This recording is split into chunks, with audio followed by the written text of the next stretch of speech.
I hope you're having an amazing day. My name is Colin. I'm here with Kevin, Machi, and the rest Doing of the Digits Club. Kevin, how are you doing today? doing fantastic. It's early in the morning right now, so still full of energy, but definitely ready to go. Excited about this. All right, perfect. We have a lot of questions for you. You have a lot of answers, hopefully. I see you Oh got yeah. the lights. I always appreciate your lights.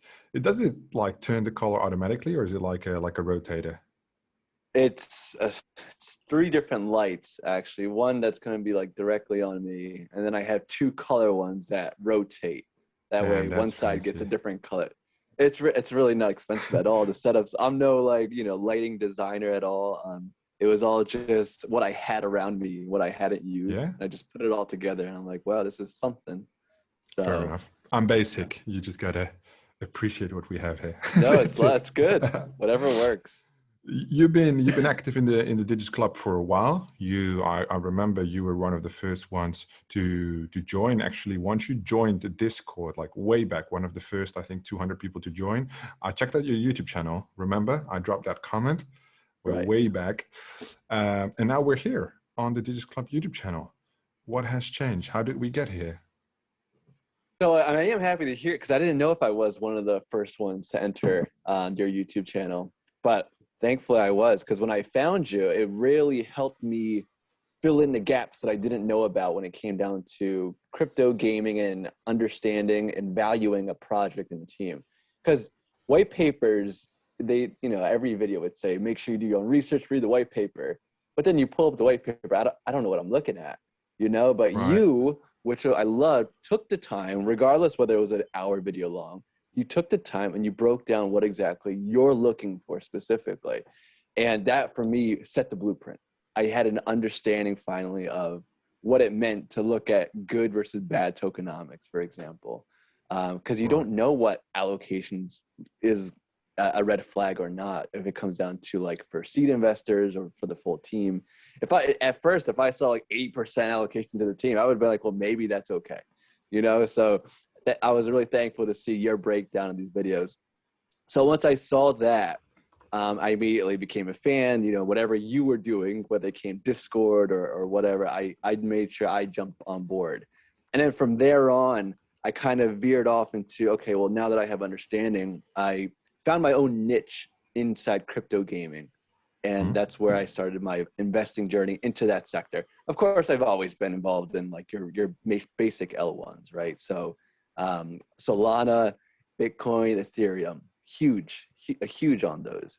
But I was watching, your Alex Becker's, your Elio Trades, your crypto banters, and I was like, okay, well, there's something here because even during like stalemate markets or bearish markets, crypto gaming was just going off the roof, especially the metaverse. Anything with metaverse attached to it was just skyrocketing. So I knew I was missing out on something, but I didn't know how to value it. And that's when going off of what you were saying and going off of like other individuals out in Twitter and whatnot, I was like, okay, well, now I have a good understanding. And when I saw my projects that I was investing in early on in regards to crypto gaming kind of take off, I felt like, well, maybe there's some value that I can bring to this space. I can go off of those Right. individuals who helped pioneer this for me, and I can probably do my own thing. And I was like, well, I do have somewhat experience early in my days with editing and whatnot. So I figured I could find a way to make this my own kind of a thing. And that's what I'm hoping to do. I'm hoping not to be like a copycat of anyone. I'm really hoping just to talk about things that I'm personally invested in while adding some flair here and there. Still figuring things out though, like music and volume. And there's a lot of little small things that I'm trying to Yeah, figure out of what, course. what works, what doesn't. It's all But part of yeah, the process, right? exactly. But that's my journey in a nutshell. And then I guess more towards the Digits Club Discord, as I said, like whatever you jump into, and especially getting to know you and your investing background and your entrepreneurship, yeah, definitely bullish on our club that we have here, on all those that are part of the Same. Digits chit chat, all of it's fantastic. So happy to be on board.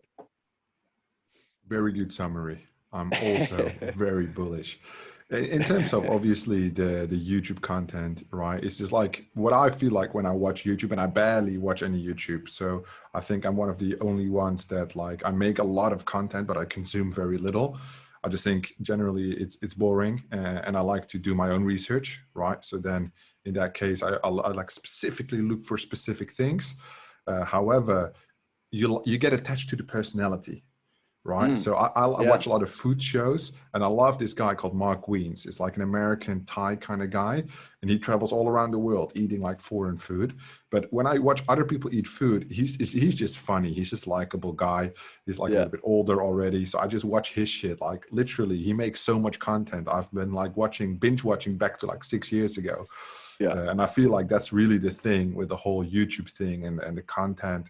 You know, the content has to be good, but you also have to be a little bit likable, a little bit unique. I can't stand like, well, I mean, like they do really well, the whole BitBoy Crypto, these kind of Crypto, these guys. So Yeah. respect to them for building such a huge audience, but I just Yeah. can't stand that content. Like off your Yeah. phone in like Yeah. fucking 2 minutes, chaotic shouting and shit.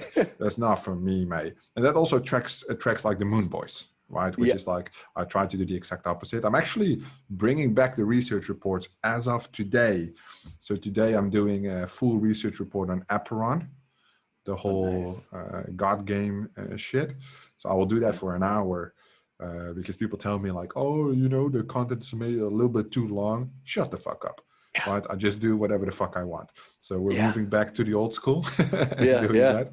When you mentioned the layer ones, what is the distribution like? Because for me, it's like I switched my focus a little bit the last couple of weeks. So I've been accumulating a lot of Ethereum, right? Hmm. And then I play with the micro caps, right? Just like more of a gambling, crypto gaming Yeah. structure. But you have a more, I would say, reasonable portfolio, right? A little bit less risky, retarded, maybe. What So does that look like? looking at it now, I would say before it was 60%, 20%, and a 10% breakdown.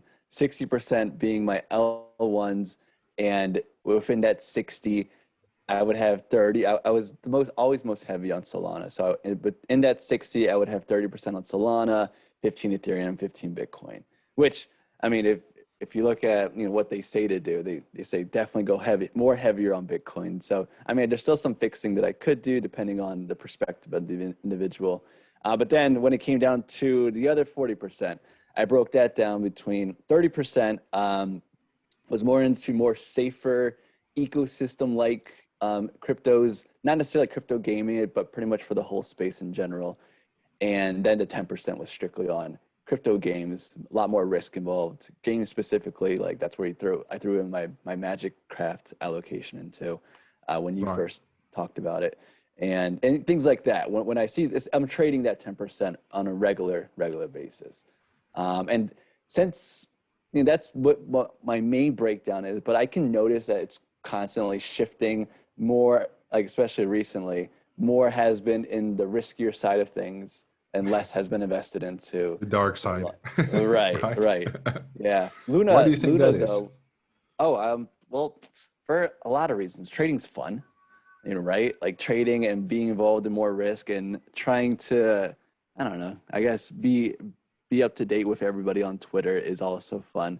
But at the same time, there is a major shift happening. I'm a true believer when it comes down to where the crypto gaming market's going to be in a year, 2 years, 5 years from now. Currently we're at a market cap of roughly 25 billion in crypto gaming. I see that easily being $1 trillion market cap.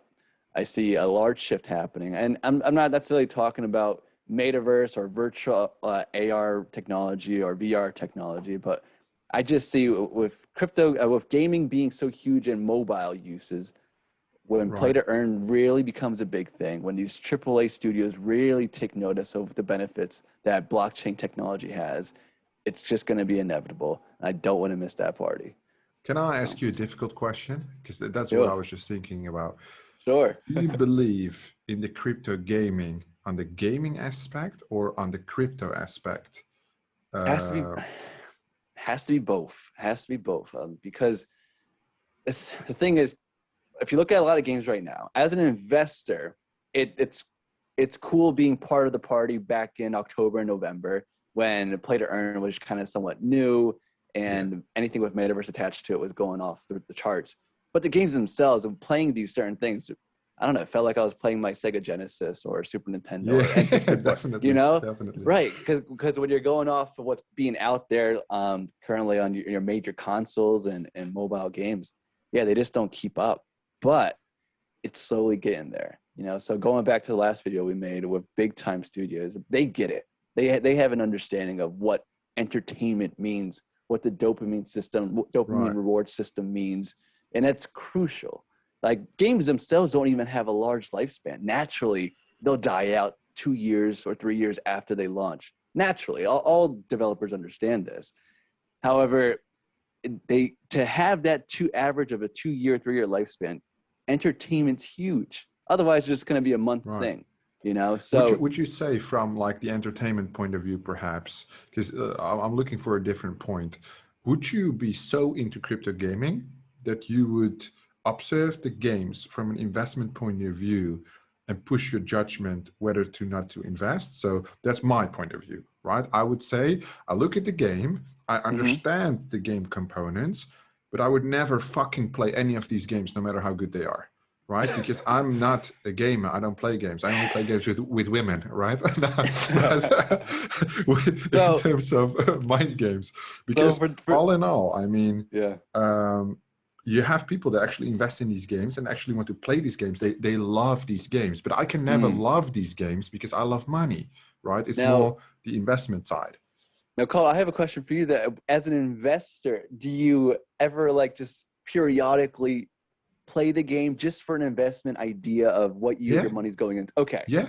So I would experience it if I could, or watch the gameplay as the individual, but I would never look at that from like, hey, I'm going to enjoy this. It's work because I care about the money. I care about my investment. And these games where they look good and take it into consideration, that's usually why I'm quite harsh on my feedback, because we had a call with a company this week. Next week, they're coming on an AMA, which is like, this is not a AAA title, but an A title. Yeah. And I just fucking destroyed them, right, on that first call. I was like, if you're coming on this AMA, be ready, because your vesting, your tokenomics, they make no sense. But also the gameplay, I mean, it's not as good as you think it is, in my opinion. Right? Because like everybody wants to be the next World of Warcraft.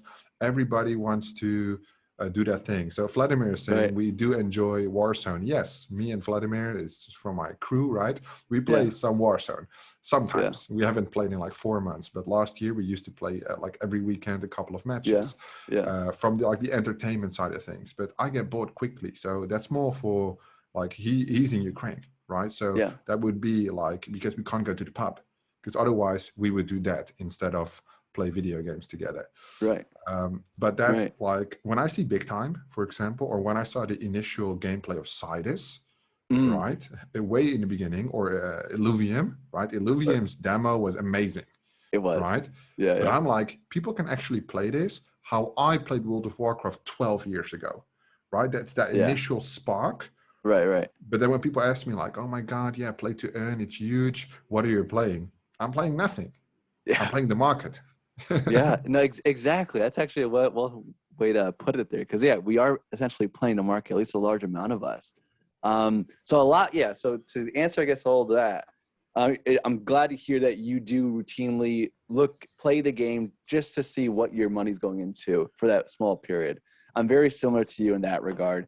When I look at the games that's out there right now, do I see myself playing any of the only thing I kind of got into it for a moment, for investing and for entertainment, was Pigaxi. That to me was actually fun, just that gambling side of horse racing and whatnot. And is it actually profitable. Playing a game, or is it more like enabling buttons?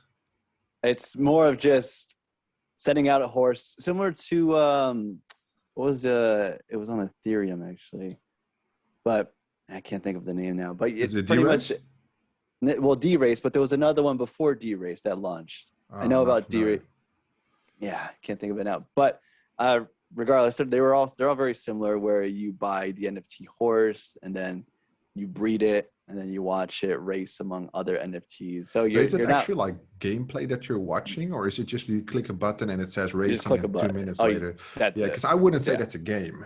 right? Okay, They yeah, phrase that as a game the same way as I think right. like Ducky Land, that kind of shit. That's not really a game. It is a Yeah, yeah, game under like the gaming terms, but I'm saying big yeah. time, that's a game, So right? like, right now, big time, I can see myself. And of course, I haven't played it or anything. Don't, but I've only seen the videos that you guys have seen, and I do see myself getting together with some friends to see what this is all about. I hope it lives up to its hype because I would like to. I'm not a gamer myself anymore, nor do I have the time to do it. But I would love to finally be part of a huge AAA game that's out in the blockchain. And if Big Time is the one to do it, I'd be proud for them and myself getting part of that. Now, like you were saying, though, everyone claims to be like the next World of Warcraft, right? So Magic Craft, or the next Clash of Clans, like Heroes of Mavia, even. And it's so easy to say these words. It's so easy to be a copycat to see of what works, right? Right. So it's definitely important to be mindful of that. That's where things like investing in the market becomes crucial because I don't think we believe Magic Craft's going to be World of Warcraft. But when you look at its low market cap, we possibly think other people are going to think that. And that's where it becomes advantageous to us. You know? Well, perhaps, like I would say, I like Magic Craft. I just see that as like a hype project, right? So for me, it's not even about the gameplay. I don't think it will ever be. The way that team is set up, it's a cash grab 100%, and I'm along for the ride of that cash grab, right? Yes. They're Yes. gonna make a shit game, likely, but I'm there to ride the wave because they got like their whole team of shillers basically. So it's Right. like there will be hype, and I'll be there to catch that wave, just like from an investment point of view, right? But Correct. what I'm actually looking at, so like the games that are like actually exciting or used to be exciting, Sidus, Big Time, all these things, Illuvium, they take 4 years, 6 years to develop, right? Like a normal AAA game would. However, the blockchain space is changing too quickly, right? So while they're Right. developing, at the same time, they need to keep up with the market changes to make the adjustments, right? Because Axie Correct. just pushed out their like second edition or whatever the fuck they did. The Ronin. Pumped like Yeah. 65, 70% this Yeah. week. That's like to be considered, I would say, because otherwise, I don't see these games raising $70 million and then pushing out some mini games basically to bridge that huge gap, where I feel that people are too bullish on the crypto gaming in general, because it will happen likely, Yeah. right? And it will bring the change, but it doesn't mean that you can release fucking shit games and throw money everywhere, because that's where people are focused on the gameplay and not on the money, right? Because that's why I would invest into Ducky Land, because I know when the market goes up, Ducky Land goes up. It's fun to see. I can see the adoption, but will it ever reach 10,000 active players? I don't think so. Because indeed, like you said, it's just a fucking rip-off of like an existing Farmville style game. Right, right. And we as investors are looking at those that have this appeal to potentially new individuals that are just jumping on board to this big bubble of crypto gaming. And that's when we can, everyone here can become profitable is, okay, they're a copycat. We understand that. Now, are they a good copycat? Are they a good copycat to shill enough? And do they have a low enough market cap for us to take advantage of? You know, I feel like that's the approach that we're taking on this, which is nice. Yeah, I believe so. I mean, like I would say the main strategy is that this crypto space, the gaming, it will develop, right, linearly. So every time a game launches and does well, it will get better on the next game that launches, or how they develop the next expansion, or whatever they do. However, from an investment point of view, so that's why, again, it's not about the game specifically or the play to earn or the guilds or whatever. It's more about the investment point of view, as it always is with us, right? It's if I would spread all my investments and take like 25% global market increase, that's good for me, right? Or when I do see, okay, the team is good, the graphics are good, the game is good, the idea is good, all the partners that are involved are our partners on the Digits Club side, right? Okay, here I'm gonna commit like 50K instead of my regular 5K, because then you get that one spike potentially, right? But I would say for the bull run, same thing as with the launch pads, right? In a bull run, all the launch pads will do well because they launch projects. And that's why they're all suffering right now, because most of the launch pads were created last year just before the bull run. When they saw the bull run, all the launch pads seedified it like a fucking 16x, right? In 3 months. And then everybody was like, oh my God, they're making so much money. We should also make a launchpad. That took them 4 months, and then the market went down, and now they're getting wrecked. Yeah, it's true. It's And, definitely and, true. that, and that's where you see the potential, I would say, in the crypto space. Do you do many launchpads IDOs yourself? So I was doing some early on back in October, November, but now I'm complete. I actually took everything out of my launch pads. I'm ready to go back in. You know, I've been watching your videos to stay on top of the launch pads, because launch pads are kind of their own world, right? Because there's so many new ones popping out every week. Like SpinTop, I think, is releasing their launch pad actually this week that I might jump into. But yeah, there's so many new launch pads being pushed out. That Seedify is honestly the only one that I'm always looking at, just to see if there's a good opportunity to buy, because I know Seedify is not going nowhere. I know they're going to keep producing well games within their website. Well, do you think that like the $4, $4.65 currently, it used to be like $4, $4.20, $4.20. Did you get that one? About like $4.20 about like a week or two ago. I've been DCAing. Let me pull up a chart of Seedify actually. Actually, if you want to share your screen, that's possible. If you want to show the numbers. Yeah. But yeah, I mean, like it's interesting relative to obviously where it's been before. So I would assume if the next bull run occurs, we would either go to the previous all-time high or beyond that, right? Which is likely. Ooh, jellyfish. Oh, right. Got my brave brow.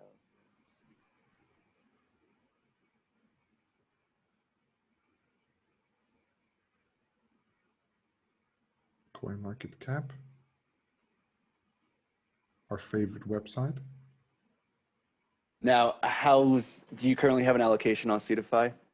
No. Gotcha. Well, it makes sense.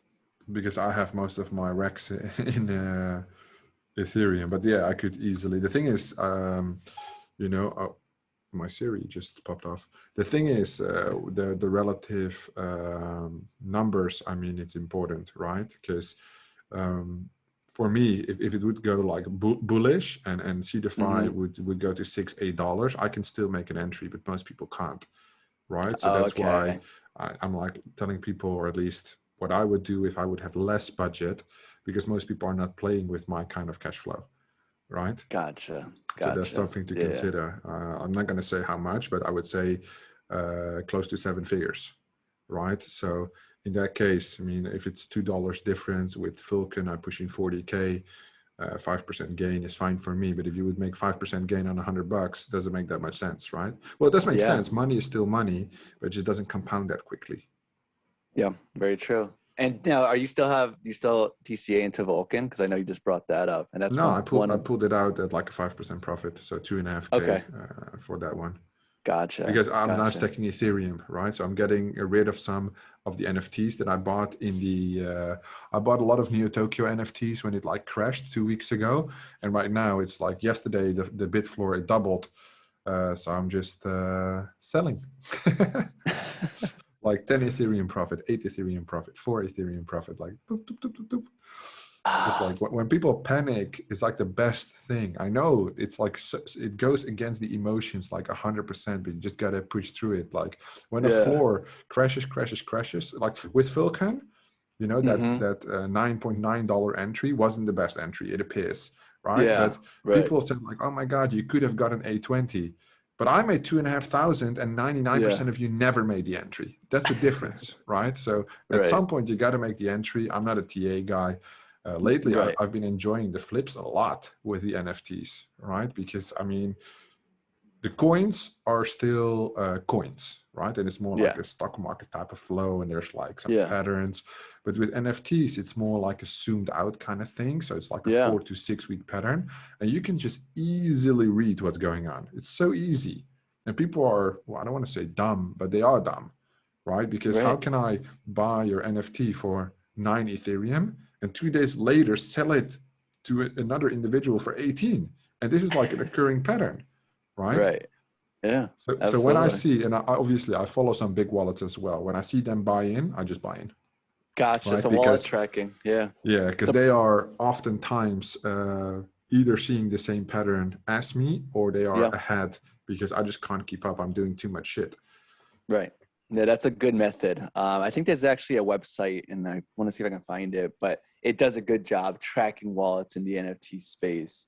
And then there's other kind of websites too that allows you to like snipe NFT deals that are like 20% below the floor price. There's a lot of cool tools out there that these guys in the NFT world are using. And I feel like I know the NFT space well, but then when I compare myself to like these OGs in the world, like, yeah, Yeah, there's just so much that goes into it. definitely. Current, It's very time consuming as well. yeah, exactly. And there's the projects being launched like a million or 100 at least every day or every week. But I am diversifying myself, and I hopefully plan on making a video of NFTs because there's so much going on, not only in Ethereum though, but Solana and in my mind, Luna, because Luna, the L1 is still going crazy right now. It's looking good. Yeah. It's got great TVL. So I think the space of NFTs for the Luna ecosystem is going to be growing. Solana, I mean, some alpha, I guess, for in the NFT space is the gods. The gods has just been going off the charts. I think were originally like 30 SOL, and now they're at like 100 plus SOL right now for the Is gods. it that one that yesterday it got the highest sale on Solana ever, like 500 Solana, something like this? Possibly. Let It's me the guy see. with the trident, yeah? Yeah. Yes. Yeah. Yeah, The yeah, gods, yeah. man, dude, they're I just saw going it. off the I keep in the charts. loop. Yeah. So Yeah. I have one the gods, nothing fancy. If you have that halo, you're looking good because that's a rare the god. But I know I just have a basic one, but I'm still the space itself is cool. But have you thought about making maybe a video of like, top 5 NFTs that you're making, and then like throw in Digits Club as like one of Uh, them? no, not really. The thing is, the NFTs that we're building or the NFTs that I'm trading? Um, I guess either or. I guess both of them could Because be a the successful flippening that video. I'm doing, it's all manual and I'm only trading what I know, right? So I'm Okay. very heavily involved with NeoTokyo, not specifically the Yeah. community, but more so the trading of these NFTs. I have an omnipresent, which is the most rare land. I have character 5 ID on the Outer Citizen, which is like number 5 out of 4,500. I sniped that Wow. one. Wow. I have like 3 citizens. So it's like just stacking up all the rarest items. So when the bull That's market comes, cool. it's like I think this year so far I made about 80 Ethereum just off like flips of those NFTs. But I only buy that collection because I know that collection. So I know what the NFTs are worth top of my head. I don't need software. I check it like 5 times a day, all the collections that they have.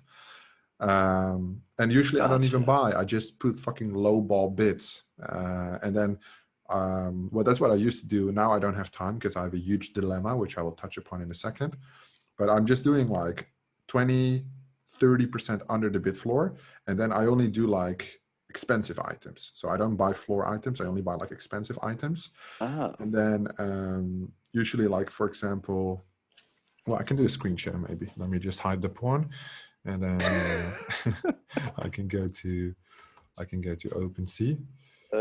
And show you, maybe give a little small live demo of what I'm actually doing, sometimes what I'm doing. All right, OpenSea, can you see this? Yeah. All right, so the NeoTokyo citizens are basically citizens, right here. But you also have the outer identities, which will very soon be uploaded to be S2 citizens. So this is the collection, 4,500. I have. And the whole thing with NeoTokyo is there's no roadmap. Nobody knows what these things are for. A lot of people hate it. I don't mind because I'm actually trading the NFTs and I'm there for the builders community. They share a lot of good information about building companies and that kind of shit. But basically they're filtered on the allocation. So this is the rarity. They will, S1 citizens yield a currency, bytes, and S2 will yield cash, another currency, which is not live yet. And this is basically the allocation, how it works: low, medium, high, very high, top tier. How that actually works, nobody knows yet. But I have a medium and a high allocation. And of course, I've been eyeballing the top tiers, right? Mm-hmm. So as you can see, they're quite expensive. But this is mine. As you can see, Digits Fault, that's me. And I bought this one for 12 a while ago. So as you can see, it was a low ball bid because this guy didn't list it for 12. This guy listed it for, I bought it a while back, listing for 60. you get fucking hella bit. So he listed it for 100 Ethereum, and then he dropped it to 20, which was a signal for me that he wants to get rid of it for 100 to 20. So I put in a $12 bid and he accepted it. And then NeoTokyo went crazy. Everybody was like, who the fuck is this guy? He just bought the fucking number 5 ID, because this is the rarest one. It's like purple with black border. Yeah. And you got like, you need to learn the rarities, right? It takes some time, but that's why you always got to do your research, because it's like the top tier purple text, orange text, purple border is the least rare top tier. Then you got orange with orange is rare. And then orange with black is the most rare. So this is 26, but as soon as the upload starts, I will up it again. So just if somebody snipes it right now, I make 100% ROI on this, and that's good. But this is basically the things I look at. And then what you can see is like, for example, if you look at the low ones, these are now 3 Ethereum, right? But then we go to activity and we go to a couple of days ago, 3 Ethereum, 2.3, 1.9, 1.8, 1.7, 1.75, right? So this was only 4 days ago, and you would have made a 100x return on this. But the thing is, of course, these NFTs are $5,000 a pop. You would need at least $50,000 to be comfortably playing with this shit. Does it make sense? Right. Yeah. That's why I don't recommend this to anybody. It's super risky. You might be having to hold on to some $10,000 worth NFTs for like 2-3 months, which is not ideal. But I basically play that system like over and over again. So when I have like leftover money and I feel like doing something, I like to buy NeoTokyo vaults. Those are like limited things. They're not being made anymore.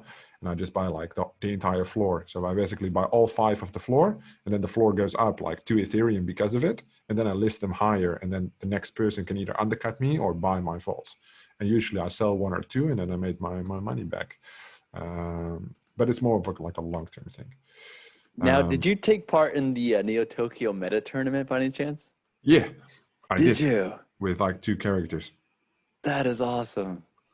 But I got killed in like fucking 5 minutes. So still, it's the experience behind it. That's awesome. I did play myself. Yeah, it was quite funny, and cool. we got some good free NFTs because of that. So my sister's boyfriend and me played, and we had to play at like 1 a.m. our time. So it's definitely fucked up. But yeah, that was a really good experience. It was quite fun. But now the headache is that I'm working on, actually, just a fun fact. Like we had the Digits Club update video, right? Which was released, I think, Wednesday, so like 3-4 days ago. And people started talking about those characters, right? I see GC is on this call, that's why I'm saying it. I've spent the last 3 days breaking my fucking skull 6 hours a day trying to fit these characters into our ecosystem with all the future plans I have, which I also haven't announced yet. So GC, fans, if you're watching this, thank you for your suggestions. I'm looking to make a collection with characters, PFPs for Digits Club, but I just need to tie it into the ecosystem, which is a lot harder than I thought, because we're not going to just make them status. They need utility. I can't go against my own words where I say, don't buy NFTs without utility. Yeah, status is utility, I know, but I want it to fit into the ecosystem. So I'm wrecking my brain the coming days to make it fit. But I think it would be very cool if we all have like the profile picture of the actual Digits collection, if they're characters. What do you think? I like that idea. Yeah, because I mean, the profile picture is huge, right? Especially in Twitter. Like if you have, Solana Monkey Business or, well, what's interesting is Journey Club didn't take this route yet. So, and I don't see individuals posting a picture of their Journey Club NFT either.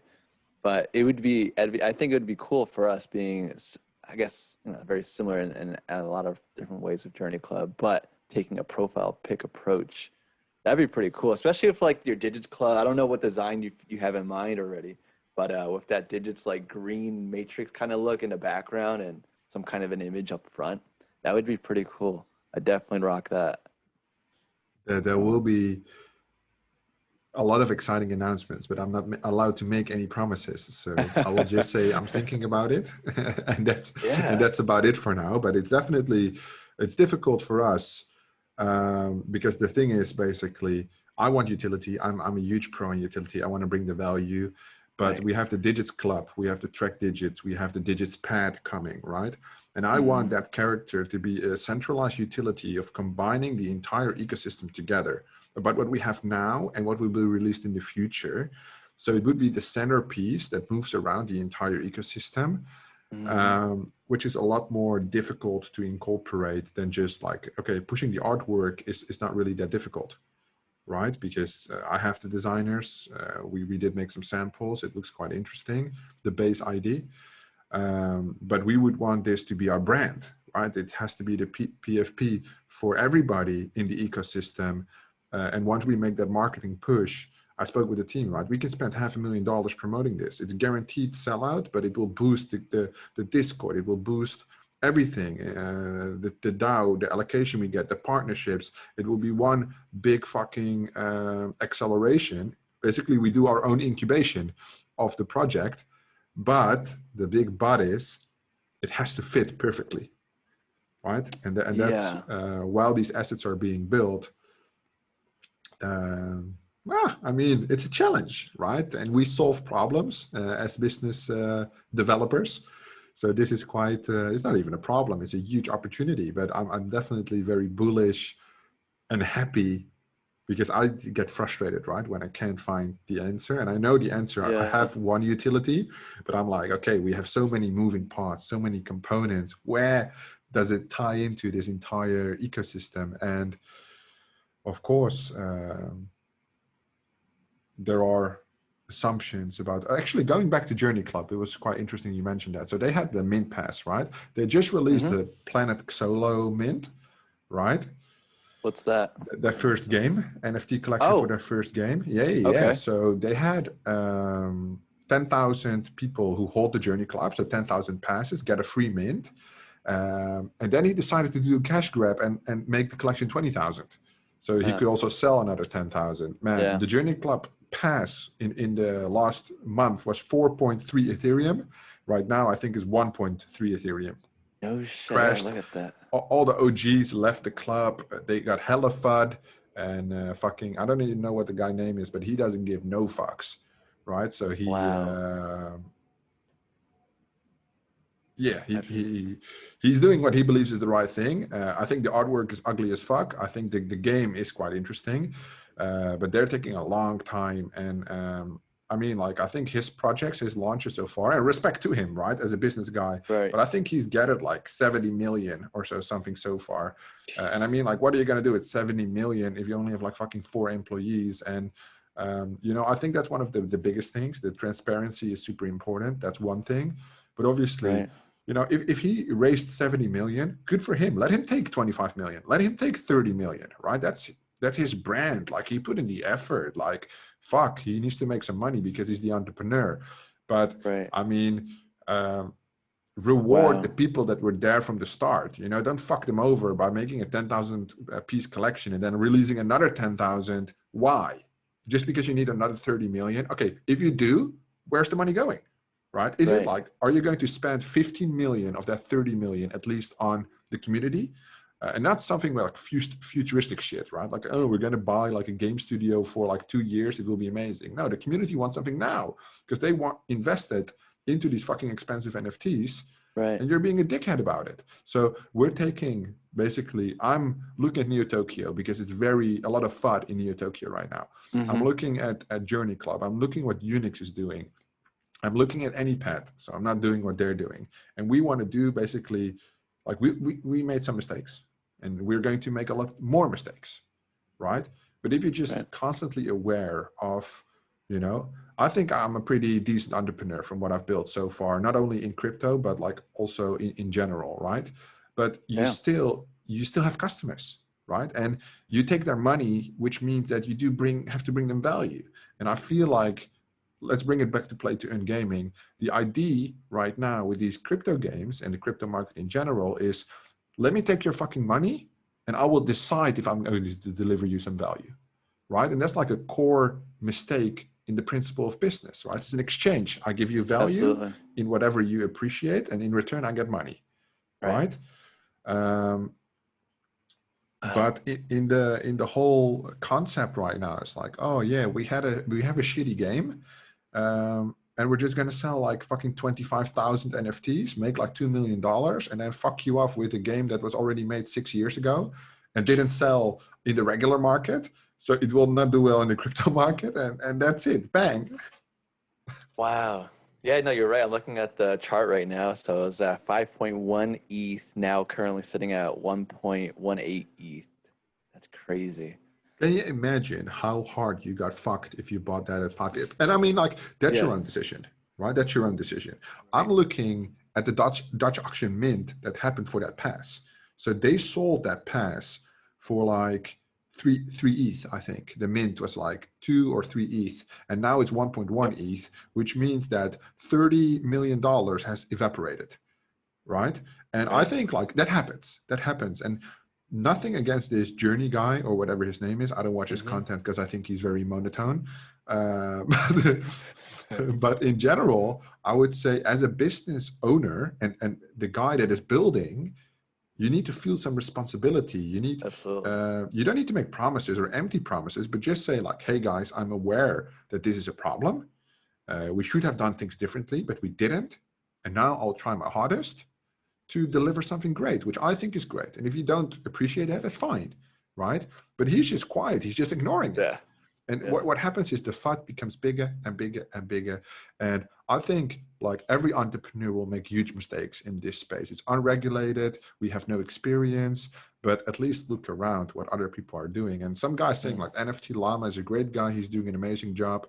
I'm going to rewatch this recording or write it down, NFT Mm-hmm. Llama, and then I will watch his shit and see what he's doing and take the best learnings from that. And I don't understand why other people are not doing that.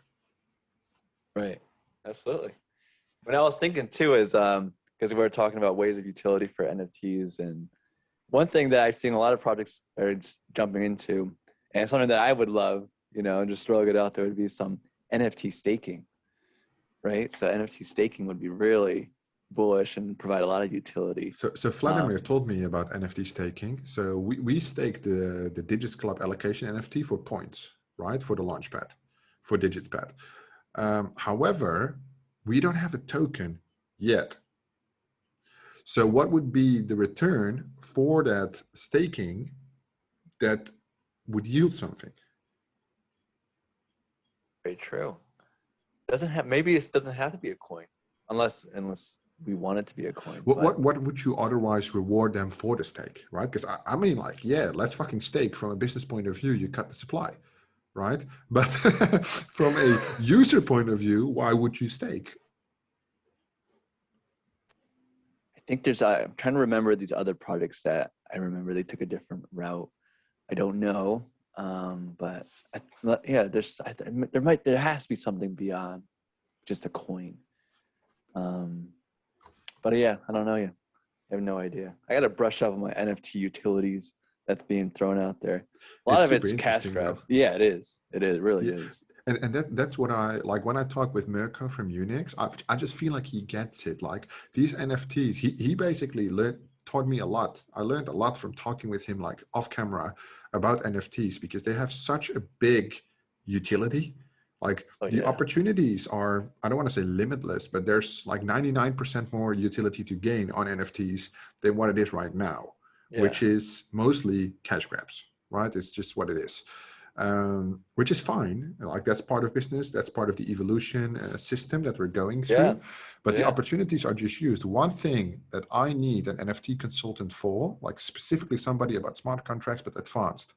I want to know there's one launchpad that makes NFTs about reselling unreleased vesting.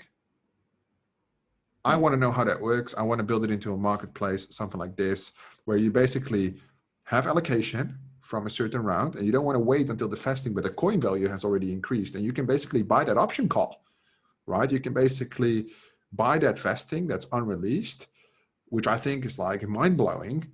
But how does that work? And the thing is, It's possible because somebody has already done it, but they don't want to tell you how they done it because that's their unique element.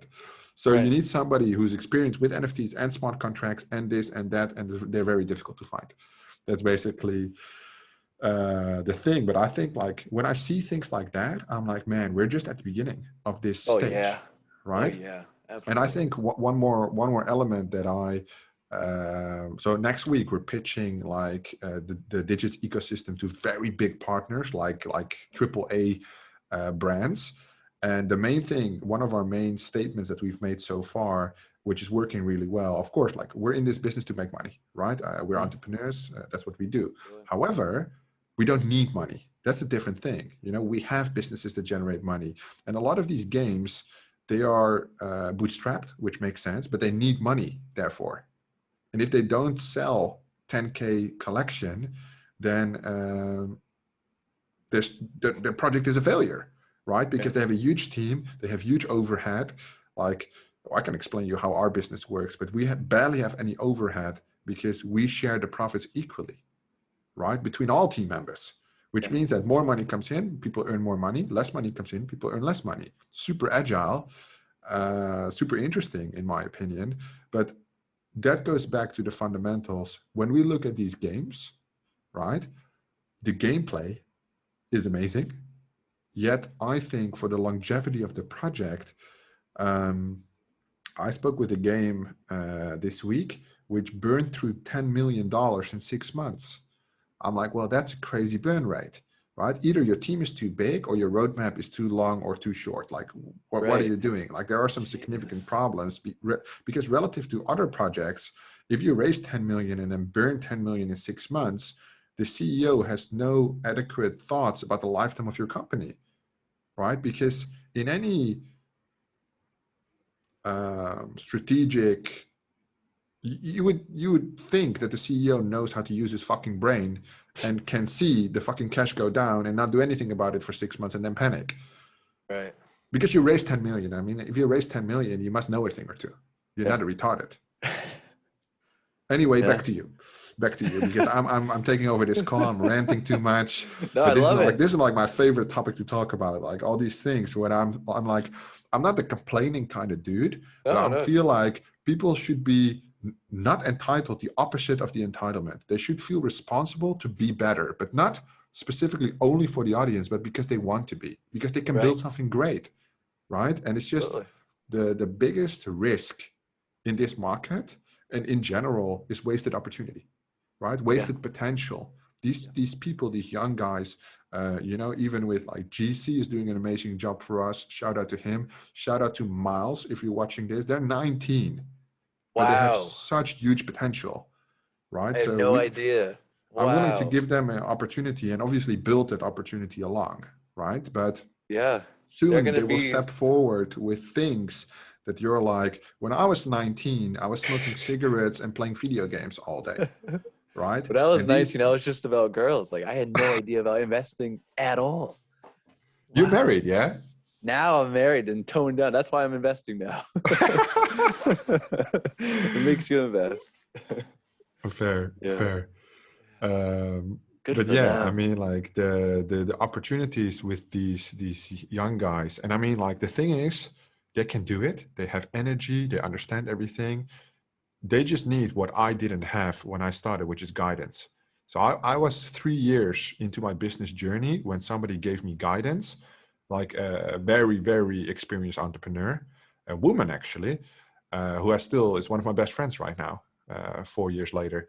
But she basically gave me a basic principle. This is how business works. Watch out for this. Watch out for this. This is what you need to be aware of. And everything just skyrocketed because of that.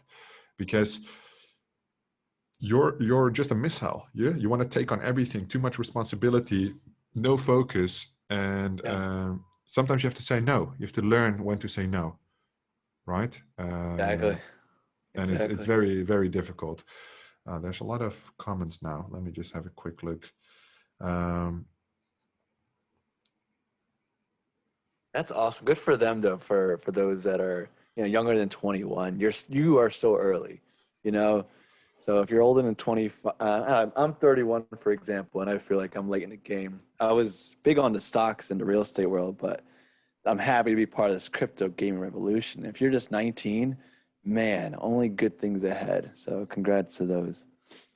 I feel like, yeah, 100%. Just like you said, if you're 19 right now, or even if you're 21, something like this, I think the Yeah, barriers are yeah, like 22, 25. That's where it basically breaks. But before yeah, 21, right now, all you have to do, and that's what people told me as well, and that's what exactly what I did and what I am doing. It's the best day of the year right now, and I'm here in the office talking with you guys because I want to, right? And yeah, everybody is like at the beach or doing whatever the fuck they're doing, yeah, but if you just grind out the days become weeks, the weeks become months, and the months become years. You will not have what most people have during that time, but sooner or later you'll realize that um, it's about freedom, it's about options, right? For me, at least. Like I can do so many different things. I don't have to work. I want to work, yeah, right? But the great thing is that these guys actually have, I don't know, they can be a billionaire in 5 years yeah. if they make And the they right can choices. and they can make mistakes, right? They have the time to be able to make those mistakes, right? So as you get older, the mistakes become a little bit more time sensitive, you know? So yeah, if you're that young, be out there, be willing to take those risks, you know, do what you can, keep learning. And that's amazing. And I mean, like, even if you're older, somebody saying like, "Oh, I'm 28, I'm 29, you're 31," Yeah, that's still um, relative to how you look at things, right, right? Because right. I mean, in this crypto space, what I've seen at least with like ecosystems, a little bit more behind the scene as well. So people don't really like to talk about publicly how they build their enterprise, right? Yeah, But now I got more contacts. They want to show me stuff and learn from them and etc.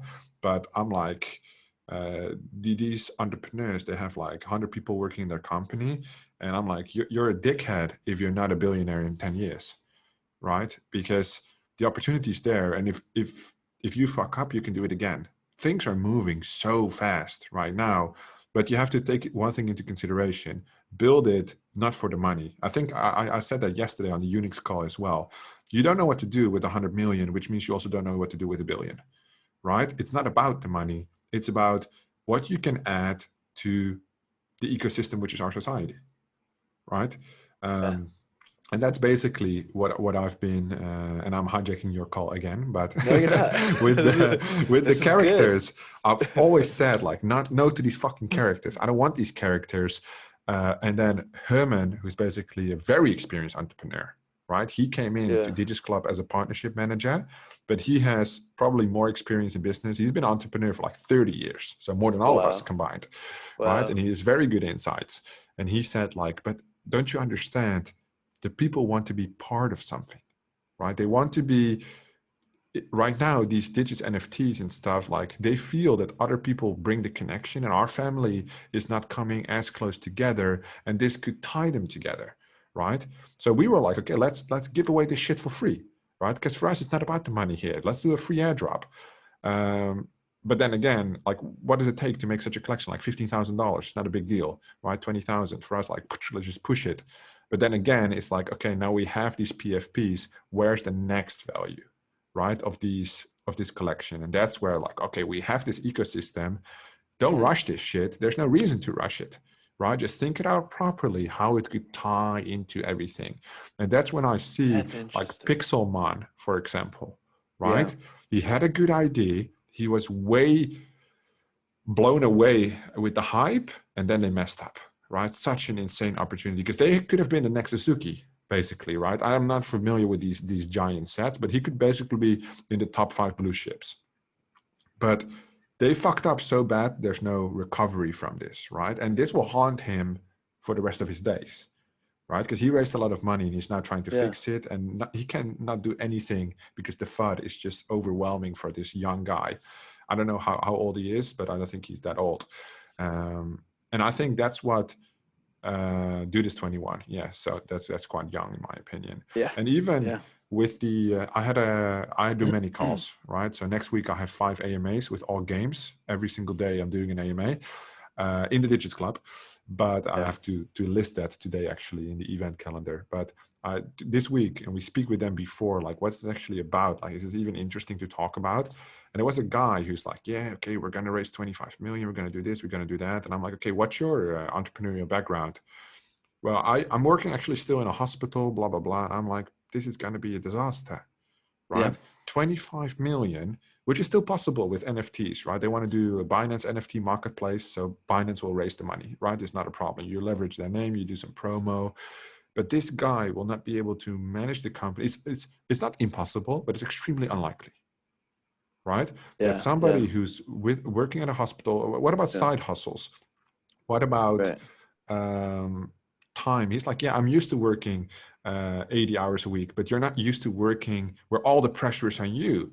Like you still Yeah. have pressure. You're still operating on people or whatever the fuck you're doing in a hospital, which is Right. tiring, but now it's Exactly. mentally tiring, physically tiring. You have the pressure. Exactly. Um, Right. and everything is fun and games until somebody comes knocking for that 25 million. Because it's Exactly. an investment, they didn't give you the money. Well, with NFTs, they kind of give you the money, but it's still, people don't feel that responsibility. It's just like, okay, let me just raise 5 million and fuck them, right? Yeah. And that's what Yep. I said when we started Digits Club. I slowly expanded the team, which actually went quite quickly. But I tell everybody that comes on board, you're going to be here for the next 3 years. Just know that, right? Because we pay good, but also if you don't want to be here for the next 3 years, we don't want you on our team. Simple. I told Yeah. you when you made the Yeah. first YouTube video, I told you this is a long-term thing. I want you here because I see the Right. potential that you have. And I think Kiri is on this call. So I offered Kiri this week a long-term gig, and I told Kiri, for Nice. him, it's like also like he's like, oh, is this like for 2 months until the next mint? I'm like, no, no, no, no, no. Like we want to bring everything tied together, and Yeah. obviously, then it's like other good projects are doing this, right? But it's maybe 2% of the projects. So automatically, I think that's just my thoughts. The audience Hmm. feels better, more Absolutely. And comfortable, more value. right. And as a member of the community, when we were talking about this, I always wanted to know how can I bring value. And so when you reached out to me, I was like, this is perfect, because now I can just throw in my 2 cents of these certain projects that I'm investing to. And maybe there's a percentage out there in the Digits Club that's been, wondering what should I do about Veracity? What should I do about Ultra? What's this land sale of big time? Or how is Phantasma Chain going to be entering and changing the game of crypto gaming? So, things that I look and spend a lot of time into, I can add that part of value. And then there's, the launch pads that other people are throwing out. So crypto gaming is so huge that having these personalities throwing in their 2 cents is important. So that's why I was happy to be part of the YouTube channel that you created. Definitely. Yeah, I'm excited. Let's see what we have planned. So when the marketing push comes, everything will just likely blow up, right? So just laying that foundation. What do you think is like the hottest thing moving forward? Because I know we just like all of us, I appreciate everybody. We just did an amazing 20-minute pitch for Digits Club, but let's move back to the crypto gaming. Uh, when we talk about like, because I know you spoke about like Ultra before, like I think when I look at these projects, I understand the financial component, but I think the project is boring, right? And I Mm, like to be entertained. I'm super sporadic, so I'm like, okay, this is cool, and then I just get obsessed with it, right? But I just like yeah, feel like Ultra, I get the investment, I will buy it again, yeah. right? But I'm just not excited about the project. It's like quite boring in general, right? What they're A little doing. dry. It Yeah, definitely is a little dry, but it makes sense because what it's trying to do is there's when you have the monopoly like Steam, Google, and Apple taking away a large percent from these developers, then you have Ultra coming out saying, well, we're going to charge a much lower developer fee. You guys are charging 30%. We're only going to charge 15% or even 12% with a referral program. That's when it's like, well, shit, maybe Ultra's really going to be doing something. I mean, whether they're genuine, decent people or they just found a loophole on this monopoly, I think it can be really advantageous for an investor. So I'm bullish on Ultra. Man, it's not like hyping me up or anything or making me like want to yeah, jump because the into. website, I checked it out yesterday. It's still the Yeah, same. It's like they're yeah, taking their time. It's not like they a are. Moon Boy project at all. Right. Yeah.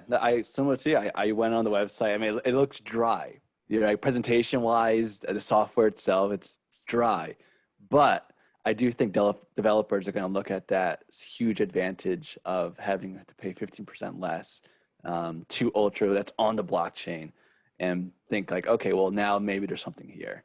And there's so many other perks that Ultra is offering too, that Steam and these other ones, they may offer. The only part about Ultra that I'm somewhat bearish on is these other companies may just adapt to Ultra and say, all right, fuck, Ultra's doing 15%, we'll go to 20%. That way we won't charge such a hefty fee, but at the same time, we have the big contracts. Like, who is Ultra? Come to us. I Come think to that's Apple, like Google. Yeah. a huge risk if Steam would all of a sudden accept NFTs and stuff, and Yeah. Steam will say we'll take a 5% fee if you Yeah. sign with us for 2 years, and they push Yeah. Ultra out of the market this way. Right. And that's So like the risk, of course. But I think they have correct. like the connections are really important, right, for the team. So right. I often see this happening. It's funny, like I can say this from my own experience. We as in myself and Herman approached the Launchpad several times. So we did like 2 to 3 follow-ups each, right? And yesterday, Outrage, one of our mods, is he here today? I don't think so. He basically got in contact with them through like a mutual conversation or whatever. And he made the introduction after I made a YouTube video, which he shared in their Telegram. And I'm not on Telegram, right? So, and now all of a sudden they want to do a partnership. And I used to be salty, right? And just say like, oh, if you didn't want it before, now we're bigger, we don't want it now. But I'm like, no, let's pick up that partnership. Let's talk, let's do an AMA, let's see what we can do, because it's quite an interesting launchpad. Firestarter. Quite interesting to see where it can go, but it's the connections, right? This guy who's like, I'm like, oh, he's just a mod for us, so he doesn't have those connections, but they just pull in like the sites and everything. Where also I'm seeing like the bigger stuff when you talk with people, like, okay, how does a launchpad actually function? And what appears that happens is most of these launchpads, they're not competitors, they work together to get allocation, right? As a team, like, and I'm like, oh, okay, that's interesting, because we view them like separate, but actually they work together. So Unix is signing a deal with DAOmaker, where basically DAOmaker supports the Unix launchpad, so there will be no rugs, all kinds of like additional pros. Interesting. Right? This teaches you that, like how we're pulling you in, right? Right. We're getting pulled in by the bigger guys. And then all people have to remember is that as long as you give the value, you get the value. Right? And you 100%. Just like, you just keep rising. And that's one thing I experienced like way back. When people get too confident about their own value, they separate from the original unit, and then they crash, right? Because it's like, we have to share the love and not get too strong on the ego, because then, like, it's a risky gamble to go out there alone. And that's what you have with these young guys, right? With these young guys, they might make that mistake, like, oh yeah, I've had the support. What about AnyPad? You follow AnyPad or not? The drama?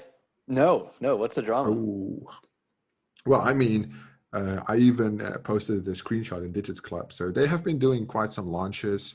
And I think in December, I sent the first message out like, hey guys, your launches are not going well. If you need advice, I have a contact who's working at a major launchpad group, let's call it that, who's willing to give some advice. So I'm not going to say how the launchpad is run, specifically AnyPad, but it's like very far from efficient in my opinion. Yesterday, I gave them like a message like, hey, I have no more trust in this launchpad. I don't see it going anywhere. If the founders are not there, that's basically it, right? They have like 4 founders and it's basically run by VAs, the entire launchpad. Which, I mean, like, that makes no sense in my opinion. There's so many mistakes. It's barely any communication. Everything what I said about value, it's not there, right? It's the opposite. But they're not picking it up. They're just ignoring it. And now they have like a specific group for like bigger investors, like a venture capital arm. And now the big boys are showing up saying like, oh, we're not happy, right? And these are like guys holding like anywhere from 1 million to 5 million AnyPad tokens. So they're like big guys. They do like $10,000 worth of allocation each. And they're saying they're not happy. Crickets, nothing. And I'm just like, all the people that work on a service level at AnyPad are such nice guys, right? They're just trying their hardest within what they have to satisfy the community. But the community needs a leader to step up, to talk with them. What is it we're doing wrong? This is why it went wrong, and this is how we're going to solve it. But it's crickets, it's quiet. They're focusing on their next project or whatever the fuck they're doing, which is like the cash grab mentality, in my opinion. Where I'm like, you know, this drama, it's not like it's 1 week or one launch. This is like 12 launches across 4 months. That's like one big disaster. And in a bearish market, these things happen, right? They did get Godzilla, they did get Sidus as well. So they can do it, right? But compared to other paths, and I think it's always relative, right? Something is always relative compared to something else. Yeah. The performance has just been going down. And as a partner, I think I would voice my opinion and be heard, right? But you can imagine if they don't listen to me, they're not going to listen to anybody in the random fucking audience, because I have a direct interest in their success, right? We don't have a real partnership, but it's like, and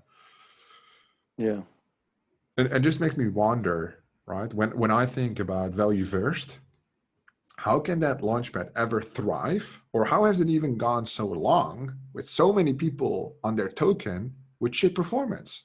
That means that it's just an excuse for shit projects, shit teams to launch shit projects and still make money. And I think these guys should be punished by the market, not specifically in terms of value or money, nothing like that. I mean, like, don't do anything criminal. But I'm saying, like, people should voice their opinion and not be afraid to say something when they don't like something. And these guys should just talk. If they just say, like, okay, I'm saying, like, I don't think the launch went well, and he says it's a technical error, we apologize. It won't change a fucking goddamn thing about the launch, but people feel better, right? At least they're being heard. And he might still say, I hate your platform. And he says, okay, it is what it is, right? I've said that many times. People said, like, oh, I thought we would get this allocation. When is the next allocation? I'm like, it's happening when it's happening, right? Because I can't make any more promises, because last time that didn't go well. So my apologies, but that's what you got to deal with right now. All right, then I'm going to leave. Okay, well, that's all I can do. I gave you my answer, and that's fine. You can leave. That's okay, right? You're not required to be here. Exactly. But at least you said something. And instead of just ignoring them, I'm like, it just doesn't make sense. Right. PS is asking, can we pump any pet first? I don't think a pump would occur. I think if Hersha, the CEO, would make an announcement, and not like just type an announcement, actually like a video recording or a voice AMA. And I'm like, with the amount of content we produce, right, with the amount of AMAs that we do, why wouldn't you take 5 minutes of your day to save your fucking company from dying? I'm like, why? What? Like, how? It makes, like, in every aspect makes no sense to me, at least. But I wish them the best, though. I told them, I fucking destroyed them in that chat, and then I told them, this is wasted potential. That's all it is. I'm not mad, right? And I'm not saying these guys don't know what they're doing, because there must be something going on, otherwise you wouldn't do this. But I said, here, let me read what I said. Is my screen share off? Yeah, okay. I'll just pick it up. I said, because it was quite a good message, in my opinion. But I didn't get a reply. I said, it's not like this is anything new. If you can't learn how to communicate in 4 months of mistakes, perhaps go back to middle school. Middle school. Nice. Yeah. I mean, like that's what, and then I said something else about the founding team, but I'm not going to repeat that here. It's a little savage. But all in all, nobody replied to that message, right? A lot of people replied in that group to support me, but the team is nowhere to be found. And that's what I liked about Firestarter. When I called them out in that video about their mistakes, they reached out. The community picked it up. They posted it, right? And they reached out like, hey, we see about the tiers. Can we talk about it? Could you suggest something? And I don't get paid for my advice, right? It's not an advisory role, but I'm willing to help them because it will help us in the long term, right? If the Digits Club members are more happy with Firestarter, they're better launches, everybody wins. And sooner or later, what do you know? They'll be willing to sign a partnership. So we win, ultimately. But you give value first. Absolutely. Yeah. Marketing 101, guys. If you want to start a business, come talk with your boy, 100% free of charge. Throwing knowledge bombs out there today. I like it. For me, it's common sense, right? But I feel like maybe it's a little bit of a rant topic today anyway. But I think it's very much important because the business is so fragile still. There are no regulations in the crypto space. You can basically do what you want. People should be aware of that as well. And, you know, I think Elliot trades with the imposters. Did you follow that, Mint? I have. Happening soon. Yeah. I think he did great. I think he did great. He overplayed his hand by saying it's a 3 Ethereum mint. People said, what are you going to do with 60 million? Yeah. He didn't have an answer. So he said, we're dropping it to 1 ETH. And everybody was said like, okay, it's still a lot of money, but fine. But he didn't say I was wrong, right? No. But he basically said, I got your feedback. He did several AMAs on Twitter Spaces, on Discord. And he basically said, I hear you. I don't have an answer. So yes, it would be a cash grab. We're going to lower it because we don't actually need that money, right? We need money for the development and we also want to make some money. Yeah. But I'm like, and people want more like, oh, we want a public apology. Shut the fuck up. This guy basically listened, right? It's actually, I'm going to mint 5 imposters, right? Because I actually believe in his ecosystem, in his IDs. I think he has a large following. I think it will do well. So I have 5 whitelist spots, but... Yeah, he's a marketing genius in my book. I mean, there's a lot of other things that, you know, not too fond of, but in regards to marketing, like Elio gets it. He knows how to really put himself out there. So I don't like his content. I like Alex Becker, but I think like the friends he has, the circles he has, the connections he has, that's just a good foundation of a good project. I mean, like, I don't like the imposters, avatars, or whatever they are, how they're doing their roadmap. I don't really care that much. There's a lot of mints. I just need to keep up to date. There's already enough headaches. But I just pick that one thing, right? 3 Ethereum floor, feedback, 1 week later, 1 Ethereum floor. That has gained my trust because nobody, well, I haven't seen it that many times, will say indirectly that they're wrong. Right. And that's basically one thing that I saw in the Chosen chat earlier this week, when somebody was like, oh yeah, you did make a promise about some allocation. I think it was like PaxWorld.pat. So that's still happening, but it was about Valera DAO, or I think of Valera DAO, which didn't happen because the allocation was too small. It was only $200. So we cannot divide it by fucking 200 people, right? Yeah. And I said, yeah, you are 100% right. It wasn't really a broken promise, in my opinion, because I promised that we would get allocation and we got allocation. It just wasn't enough when I heard how much it was to divide it, right? So my promise was to get allocation and we got it. We just didn't give it to you. That's different. But he's like, no, it's like a broken promise. And I'm like, fine, I got you, right? I understand you. And from that point onwards, we haven't made any promises. So you'll just need to wait. And then the argument is over, right? Because I said I was wrong. Right, and we learned from that mistake. Although it was very tiny and, in my opinion, neglectable, it hurt some people emotionally, not even financially, but emotionally. So I'll just say, hey, my bad. No more promises here and out. But now people are asking, what about the characters? I get DMs. When is that happening? I don't know. I don't know anything about anything. And when I do make an announcement, like the updates for track digits, it's always no promises. I will repeat it every single time. No promises. This is what it will look like in my head. But how do I actually look like? We'll have to see. And that's like the consequence, right? I mean, because then you can never disappoint people. And if I do, fuck you. I don't care. No, I'm kidding. No, I'm playing. Somebody screenshot that. Yeah. No, I'm playing. But I mean, the thing is, the behind the scenes of projects are very important. I see people... and that's, for example, the AnyPad, right? I'm in a private chat with one of their, or at least like a venture arm, where it's like only high-level people there.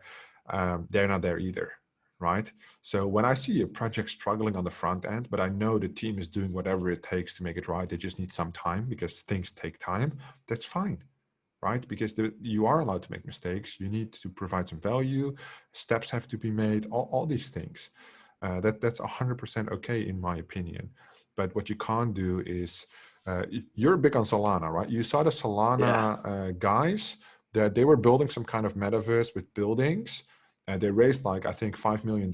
And then 6 months later, no development updates. The guy said, Jack, I just can't do it anymore. Somebody take over this project, something like this. And he bought like a McLaren or something. You see that or not?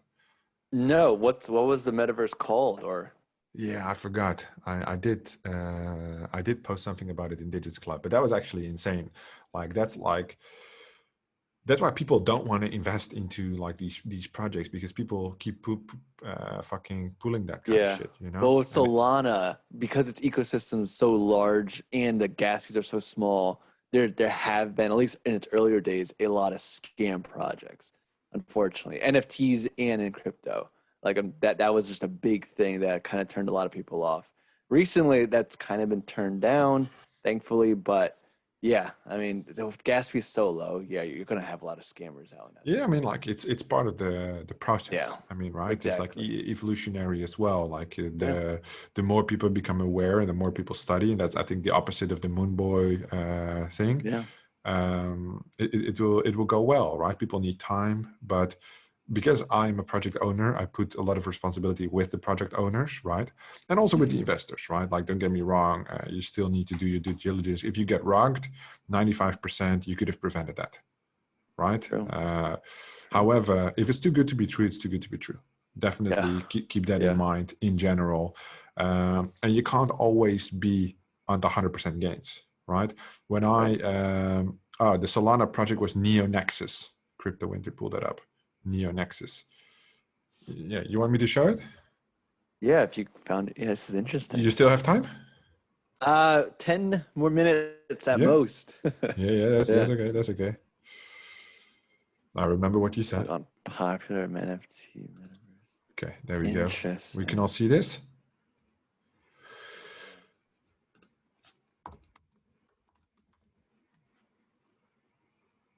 NeoNexus world. Okay, so it looked quite cool, right? NeoNexus, blah, blah, blah. Uh, Here, this is what he posted.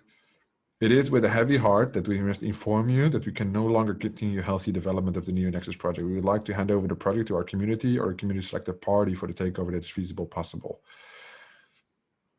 But what about the Yeah. funds, though? What about the funds that you raised? Is that going to be migrated? Wait a minute. So you rugged and you're not That, doing jack shit about it. And his name is Jack Shi, I think. So that's like a good pun. Here, this is what they raised: 20,000 Solana, 3 million USD minimum, right? That's what they raised, an estimate. yeah, that's a slow Where rug did the right money there. go? But it's like a lot of memes, but there's also a lot of pictures of him buying a new car, like some kind of, yeah, here we go. See? Oh, And Jack obviously Shi. he spent some of that money on a nice Lamborghini. What a dickhead, Jack Shi. Wow. Yeah. Yeah, Solana. I mean, that's the reputation it's getting for throwing projects like these. It's yeah, it sucks, but I'm still bullish on Solana overall in general. But yeah, just a lot of these terrible rugs, unfortunately. Yeah, it's like a slow rug as well. So the team is It's a docked and slow rug. still Yeah. it's like, come on, give some more information. If you can't do it, if you got fucking cancer or something, just say that, right? Like, Yeah. if there's like a real reason, people, it happens. Like in business, businesses fail. So it's bound to happen with some of Right. these NFT projects, right? So, but this is just a slow rug, just like, hey guys, so yeah, thank you for 3 million. 6 months later, barely any updates. Yeah, I can't do it anymore. Why? Why not like a video? Why not like an announcement, a pre-recorded video? Not just on Twitter, just like, hey, if somebody's still interested in this shit, thank you for the 3 million buy. It's crazy. Yeah. Another popular NFT rug actually on Solana was Balloonsville. That Yeah, was a I did follow lot. that one. I made a video on that actually. That one was savage. The guy just Yeah. saying like, yeah, fuck you guys, Magic Eden, blah, blah, blah. Yeah, He was true like the savage. Joker of like the Batman series. He was just like it's saying, "I am the person that rugged it. I did it on purpose, and fuck you all." You know, like yeah, it was a savage rug. Real savage. But Yeah. yeah, all part of the game. GC is saying he didn't actually buy the car. Well, good for him. We still want to know Oh, where good. $3 million went. And if he would say it, like, I mean, what people do have to understand, I think, as a summary, right? People launch projects to make money. Just keep that in mind, right? So if somebody launches characters, games, or whatever like this, even if it only costs them $10,000, $50,000, and they make $10 million, right? That's their business capacity. right? However, it would make sense that if you make $10 million and the community is unhappy that you spent maybe 500K, 1 million to keep the community happy, because you can do a lot of things in this space, which is a lot of fun, and people are quite easily entertained, right? So it's not that difficult, but people are too greedy, which is, I think, the most important thing. But yeah, to consider. Kevin, you want to say something before we go? Absolutely. Again, happy to be on board with the Digits YouTube Club and also, of course, the Digits NFT Club. I only see good things, like Colin, what you were mentioning earlier today. I mean, there's so many things in your brain. I can feel it, you know, because you're saying it vocally, and I can see your brain moving. And so I'm definitely bullish on the NFT that we got going on. Definitely bullish on the future for both the Digits Club and crypto gaming space. So if there's anything that you guys want to see specifically out of me, feel free to let me know either in the Discord or in the comments of the videos. Again, I'm new to this space in regards to making videos. So if there's a style that you're looking for or you would rather see, let me know. If there's a project that no one's covering, but you'd like me to do a deep dive on, let me know. I'm really open up for anything. So I want this channel and my videos to be about what you guys want to see. So What about absolutely. OnlyFans? OnlyFans. I'm saying, I mean, if you want it, I'm a person of the people. So Colin and I will figure something out. But yeah, that's my closing statement. Perfect. Thank you, Machi, for being here. Perhaps we can do this again Absolutely. sometime in the future. I always like to do things live. I think it's great. Very much appreciate you being here. Good luck Absolutely. with your work this weekend. Thank everybody for hopping on, and we'll see you in the next one. Bye-bye. Take care, guys.